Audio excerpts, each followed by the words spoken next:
Hey McGinn, good to see you again. It is time for our latest read aloud. It's Mr. Lohn.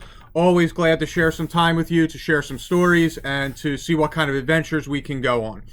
The book I'm going to read you today is by Michelle Suebas. It is called The Uncorker of Ocean Bottles. It's a nice little tale that we can just sit back, enjoy the writing, and kind of place yourself in the settings with the character, which is something that's wonderful to do anytime we pick up a book. So here we go. The Uncorker of Ocean Bottles.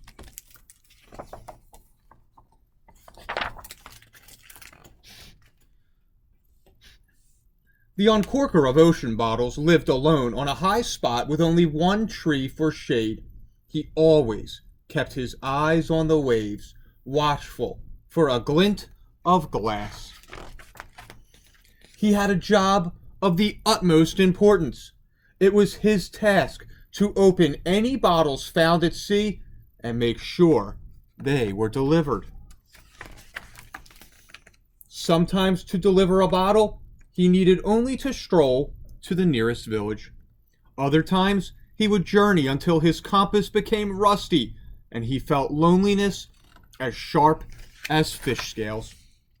Sometimes the messages were very old, crunchy like leaves in the fall. Sometimes the messages were written by a quill, dipped in sadness. But most of the time, they made people quite happy, for a letter can hold the treasure of a clam-hugged pearl. While the Uncorker of Ocean Bottles loved his job, he couldn't help but wonder if he would ever receive a letter.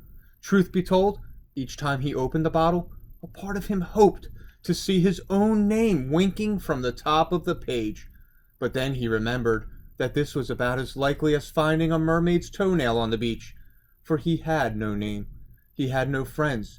He stank of seaweed and salt and fishermen's feet. No one would ever write him a letter. But he still would have liked it just the same. One day, the waves tipped their white postman hats to the Uncorker and delivered a bottle with a very peculiar letter inside. I'm not sure you will get this in time, but I am having a party. Tomorrow, evening tide, at the seashore. Will you please come? Oh dear, said the Uncorker. He had no idea who the letter was for, or where to deliver it. But the truth was, he was very curious. He'd never been invited to a party before, and he suspected he might like to go. First, he visited the maker of cakes. Pardon, said the Uncorker, but do you recognize this print? The cake maker studied the note. Don't recognize the script, he finally said. But oh, how I love a seaside dance. The Uncorker moved on. He asked the candy shop owner. He asked a woman buying chocolate-dipped treats. He asked a young girl in a green dress. Sorry, each one sighed, though I do wish I'd received an invitation to such a party. The Uncorker asked a seagull, a sailor, and a one-man band, but nobody could claim the letter.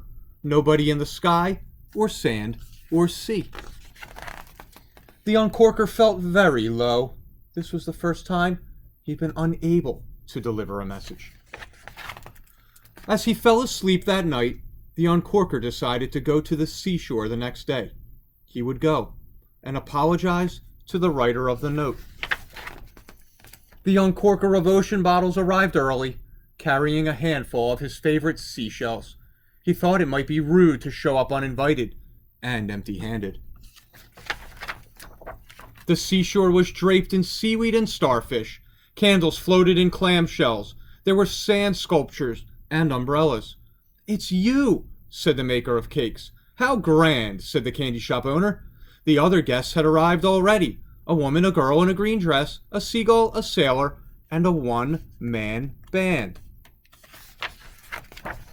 When the girl in green asked the Uncorker of Ocean Bottles to dance, he said, I'm not sure. I know how, but I'd like to just the same. As they spun across the beach to the water's edge and back again, everyone smiled and kept the beat. The Uncorker's heart was a glass vessel filled to the brim.